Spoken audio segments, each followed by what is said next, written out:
don't even know how many days are left on the countdown. All I know is it's Friday for me. I'm going to watch the game on Monday morning, so technically like 2 days, 2.5, something like that. But anyways, man, we're going to warm up for the Eagles-Patriots game. And give maybe a little feedback on what happened this morning for me, last night for you, with the Lions and the Chiefs. Something maybe unexpected with the result. But we're going to look at our opponent who's inferior to us, but, wounded animals can be very dangerous. What's up, it's your boy Cintron, coming back at you with another analysis video that kid you not, that's my real name. So we're going to get into, like I said, the Eagles-Patriots game. First, starting up with the injury report. We'll also get into that tomorrow, but that's for tomorrow. And you're not even going to be watching anyway because you're not even here, though. The Bird starters are full go, man. What? That looks like a dog or a seal? What the... Anyways, only players that were out were due to illness. That's Mario Goodrich, the backup slot corner, limited on Thursday, but expected to be full participant later on. And Josh Jobe dealing with the illness, but he was a full participant back on Thursday. So those are the only players on the injured list. Hassan Reddick, his thumb, he's got a club or some kind of soft wrapping around it. He's good to go. Quez Watkins is back. Nolan Smith is back. That stinger, which I assumed he had, has healed up. He was taken out for precautionary reasons, but they're keeping him in bubble wrap. They're protecting him because they want him to be a vital piece of the rotation, and I think he will be. We actually we'll get to a couple signings and cuttings later, but yes, a few alterations being made to the roster even this late in the game. One key one that I want, man, we really need a punter, bro. I know we're probably going to elevate Aaron Titbos, and as far as punt returners go, I don't think we're going to try out Olamide Zaccheaus, even though I would love us to, even though he has little experience. Now is the time of year to experiment. We have a weaker slated schedule to go up against over the course of the first 5 games. Get it right, get it tight. Sidney Brown, I wouldn't be against starting him either during this slate. Someone mentioned that, go ahead and let the young pup make his mistakes now rather than later. Makes sense, but, I don't make the calls, and I trust the guys at the top. So we'll see what Nick Sirianni, Brian Johnson, as well as Sean Desai has in store. Silverfish, get the fuck out of here, man. And I'm crawling, people crawling. I was thanking you for eating the cockroaches, but, man, I don't want to see you. Out of sight, out of mind, motherfucker. All right, anyways, these guys are going to be out of sight. Yo, I did not notice that until now. A camcorder with a deflated football. Wow, you really disrespecting it. This got to be Jimmy Kempinski. I knew it. Me and him have a love-hate relationship. He don't know who the fuck I am. I know who the fuck he is. But let's get into the people that are going to be most likely missing. Mike Onwenu and Cole Strange have been out since OTAs, man, preseason time. With injuries, and they're limited. You can see going into Friday. So the chances. What's their availability going to be? And if they're not available to play, who are going to be the stand-ins? Trent Brown overcoming his own set of issues, but he has an illness. But was a full participant and slated to be a full participant. Devontae Parker dealing with a knee. He's limited. They're already short. He's not on the injury report, but Juju Boo-Boo Smith-Schuster has a up knee that is set to explode any day now. He says his knee is improving, but until we see you out there full tilt, full go, we're going to throw shade and suspect, or more throw shade for me, but we're going to, suspect that you're going to have a suspect performance. All right, Jack Jones being downgraded here to did not practice. That is not a good direction to be trending in. So I don't know if he's going to make the contest, because hamstrings are one of those injuries that are, very touchy-feely, touch and go. You really just have to rehab them, rest them, so that they don't become a lingering, longer-term issue. Like Britton Covey and Quez Watkins took time off to rest up their hammies, and now they're good to go. But they took off a couple of weeks to let those things heal up. Yeah, man, it's not going to be good, man, those O-line matchups, but I love it. So, players on injured reserve, Riley Reif, who's slated to be the right tackle, then his backup, who was slated to back him up, who would have been a starter if he was healthy, is out. So, what in the hell is going on in Patriots Nation? Bill Belichick, I know he can put guys at different positions and use them like Swiss Army knives. Remember Edelman playing corner when he's a slot receiver, but come on now. and they're not going up against exactly chopped liver here. This is one of the best teams, if not the best team in the NFL, especially with the roster we have, the depth we have. I think scurrying, just hate Silverfish. I love hate them, but because they took out roaches. Anyways, Raekwon McMillan, linebacker, but Trey Flowers, an edge rusher who's returning to the Patriots, a draft pick of theirs in 2015, is also out. So man, just a mash unit going on here with the Patriots, and they look like they've been off the war instead of playing football games. So, anyways, let's get into the next thing, the roundup around the league. I just want to get to look at the Patriots here officially. So yeah, we have those three that we mentioned.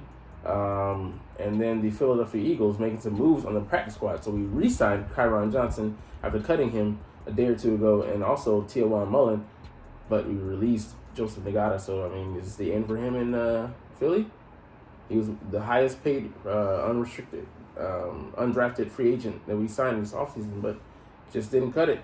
Brady Russell, he's out of there as well. We have 4 tight ends on the roster, the active roster, a 53-man roster, I should say. But I don't think that we just don't need a 5th guy, man. And we can always maybe call upon one of these guys to re-sign back with us. But some still shiftings and goings going on behind closed doors and behind the scenes. So let's look at. I think I'm gonna tune in and watch this matchup here, just because it's not self-scouting, but it's scouting for the future. And we're going to play both of these guys twice.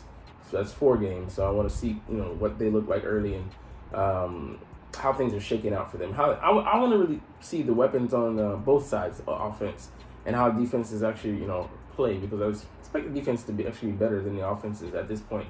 Similar like the Kansas City game. And nobody expected the Chiefs to win, man. Everybody you can see here, they picked the Lions to lose. You can see here across the freaking board, nobody picked the Lions. Nobody gave them a chance.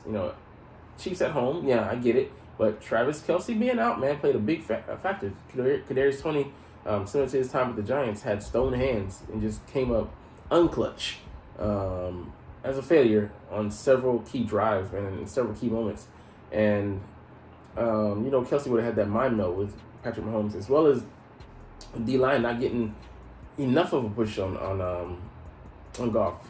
He was allowed to be solid tonight, and he was spectacular in the clutch when he drove for that late touchdown that he absolutely needed, because he was coming up short, and missing some key opportunities. But in the clutch, he did come through. I got to give him that. So shout out to them, the Lions, man. They're going to be an upstart. They gave us a tough go-around last year in the opening game, and they did the same thing here. Now, can they sustain that? Because they're young, they have youth, and they have talent. Like Brian Branch, he had a pick 6, but can they keep it going over the duration of the season? But who looks like a monster, looks like a beast. So he's gonna be a problem this season. Aiden Hutchinson, damn, boy, that boy is on one. All right, he gave them fits and problems and gave us a study guide on what to do. Pressure that right guard, and just because Taylor, their right tackle, has a weird stance that is very vulnerable to inside moves and just fakes and deeks with that set he has. He really oversets a lot. So I'm like, abuse that. Hassan Reddick, oh, I can't wait. So anyways, let's look at the Eagles, the Patriots game, and what they have to say about us. All right, so everybody is picking the Eagles. 26-19. 28-23, 23-14, 23-14, 35-24. This is more along the lines of what I have. I have 28 to 10. And yeah, I expect it to be a double-digit victory, but you never know, because Bill Belichick is the GOAT of coaches, and he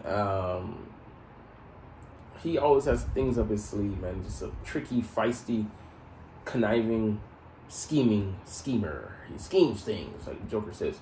Anyways, Ali, whoever that is picking the Eagles. So nowhere to go but up for the Patriots offense after last year's debacle, but what a brutal test for the unit right out the gate. Damn right.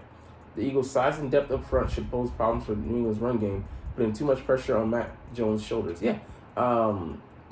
They we have the size, especially inside as well, to give them fits. And Jalen Carter should be an upgrade in the run game, and we'll really get to see that tested in the O-line. But I don't know, because their O-line is not going to be whole. So what are we really going to be seeing? Are they going to have adequate guys out there, adequate replacements that can get pushed to, make room and make holes for those guys in the run game? I think not, but we shall see, man.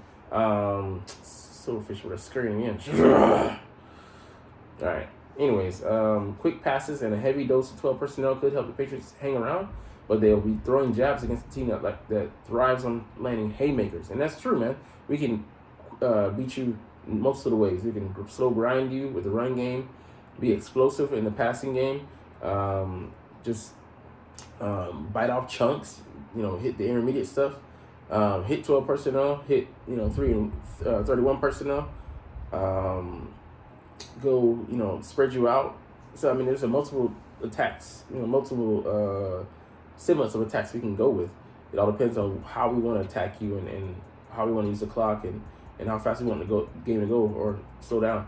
And with a weakened opponent like this, they're coming in with a handicap, and we're not going to spot you any. We're going to use that handicap.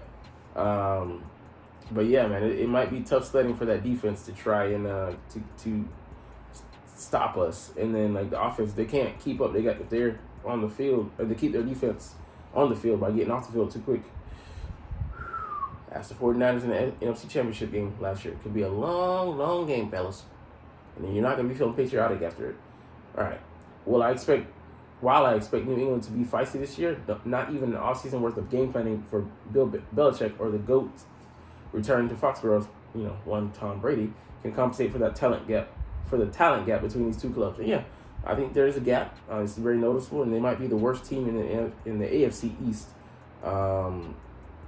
And yeah, they've been on a precipitous downfall since one Thomas Edward Patrick Brady left town. So Bill O'Brien might wish he had stayed in Tuscaloosa after this one. So yeah, we'll see how that goes. But man, it could be very, very, very rough day for the New England Patriots. All right, and this is why you don't go on the numbers, man.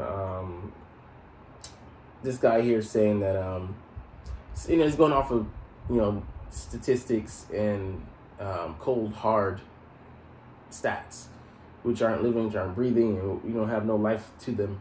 Because if you look at most teams after Super Bowl, after Super Bowl loss, they actually made the playoffs, or were highly competitive. Even when they didn't make the playoffs, they had a winning record. The majority of teams did. We covered this in a video a day or two ago.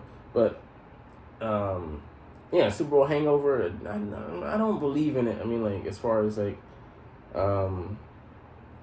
it's applicable most times, but this team just looks too focused, man. I just refuse to believe that we're gonna sitting on laurels and we're happy and that we how we learned from the 2018 debacle, 2018 team that he tried to hold on to people and keep pieces in place that were long overdue as far as their expiration date. Players that need to be to go off right into the sunset on their Super Bowl glory, and we kept them around, and we paid for it, both in the salary cap and with the chemistry with the roster. But yeah, we struggle against teams that had a strong pass rush. Sure, but did we beat them? Like the 49ers, they had a strong pass rush. How do you deal with them? I just don't understand these blind talking points. And yeah, they've improved, but yeah, but if they can't keep up with the firepower, they're gonna be dead in the water. Because like I said, it's extreme. But look at the 49ers game in the NFC Championship game. They couldn't do anything, and the defense was on the they're competent, very strong. Defense was on the field for too long. They could do nothing. So this is people just taking the numbers. This is probably a person who I 100% believe picked the Chiefs to win. And for me, it was like, I thought the Chiefs would win, but I was just at early going in the game, I was like, anybody can win this match, because teams are usually sloppy in the beginning of the season, especially more recent in the past couple of years, because they don't let their primetime players play in the preseason. So teams need to warm up, and that first game is pretty much like preseason game 3 and 4 for them. Maybe even Mr. 2, because they don't. They rely on practice solely. All right. Lastly, I'm getting to this. I uploaded all this information for these players in the live stream, so hopefully this changes the game.